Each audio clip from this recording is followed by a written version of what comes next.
예를 들어서 선생님 나이가 17살이에요? 무슨 개소리죠 할 수 있는데 예를 들어서 선생님 17살이라고 생각해봐. 그래 선생님 그래 선생님이 17살이라고 생각하면 선생님 이전에 17살 되기 전에 아마도 내가 12살이었던 적 또는 10살이었던 적 당연히 있을 거란 말이야. 갑자기 태어나자마자 내가 17살 이렇게 되면서 태어나지는 않는단 말이죠. 그러니까 내가 태어나서 17살이 되는 과정에서 당연히 그 사이 어디선가 12살이었던 적 당연히 있죠. 11살이었던 적 당연히 있죠. 선생님이 얘들아 6살이었던 적이 당연히 있겠지만 선생님 개인적으로는 6살에 대한 기억이 좀 없어요. 이게 이제 잠깐 딴 얘기인데 얘들아. 그래서 선생님은요 6살에 대한 기억이 왜 없을까라고 생각하면 그래요. 그럼 사이값의 정리를 만족하지 않나요? 라고 얘기할 수도 있기는 한데 선생님이 6살의 기억이 없는 이유를 왜 곰곰이 생각해보면 예를 들어 잠깐만 생각해봐. 잠깐 딴 얘기 얘들아.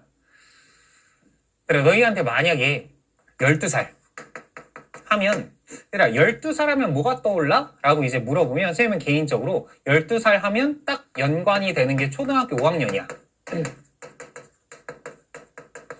예를 들어서 13살 하면 뭐가 떠올라? 라고 초등학교 6학년이네? 그리고 초등학교 6학년 하면 선생님은 초등학교 6학년 때 무궁화반이었어요.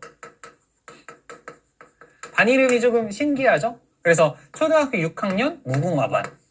그래서 13이라는 딱 숫자 13살에 내가 뭘 했지? 하면 초등학교 6학년 무궁화반에서 담임선생님은 누구셨지? 내 친구는 누구였지? 이런 식으로 좀 연관을 지어서 생각을 한단 말이야.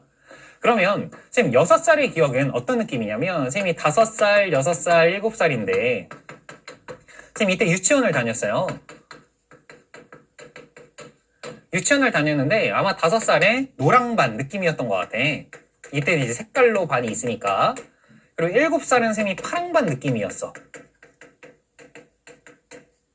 그래서 이제 한 살씩 나이를 먹어가면서 색깔반이 바뀌면서 형 누나들의 반에 가야겠다라는 생각을 하면서 뭔가 이때도 유치원을 지냈던 것 같아요. 근데 선생님이 지금이야. 선생님이 그렇게 말을 못하는 편은 아니라고 생각하거든? 선생님이 아예 말을 막 더듬거나 뭐 그러지도 않고 그냥 그래도 조금은 하잖아요. 그런데 이제 선생님이 어렸을 때 말이 조금 느렸어. 한 5살 됐을 때까지만 하더라도 선생님이 이제 주변 사람들과 의사소통이 잘 안 됐대요. 안 되기도 했고 선생님이 말을 잘 하지도 못했고 그래서 선생님 부모님께서 개인적으로 너무나도 많이 걱정을 하셨던 이 친구가 왜 이렇게 말이 늦지? 요즘이야 한 3살? 4살만 된다 하더라도 진짜로 말을 열심히 잘하던데 선생님은 5살 됐을 때까지만 하더라도 뭔가 엘리베이터에서 이웃들을 만나면 귀엽다 너 몇 살이니? 하면 그냥 아무 얘기 이런 식으로 그냥 아무 말도 안 하고 그냥 표정으로만 이야기하던. 그래서 5살에서 이제 6살로 넘어가야 되는데 선생님이 조금은 말이 늦고 조금은 이 친구가 발달이 조금 늦나? 라는 이제 그런 이야기 때문에 유치원 선생님과 선생님 부모님이 이제 상의 끝에 기현이 이 친구 한 학년 넘어가지 않고요. 6살에 5살 반에서 한 번 더 지낼게요 하면서 선생님이 그 어린 나이에 유급을 당했어요. 5살에서 6살로 넘어가지 못하고 내 친구들은 6살로 넘어갔는데 내가 5살 반에 또 있었던 거야. 그래서 선생님 개인적으로 나는 노랑반의 기억이 길어.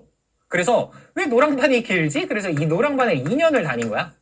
그래서 노랑반 2년 그리고 아마 여기가 분홍반 느낌이었는데 분홍반을 다니지 않고 이제 7살로 훅 넘어간 거죠. 그러다 보니까 선생님 개인적으로는 5살, 6살이었고 바로 7살 돼버린 거죠.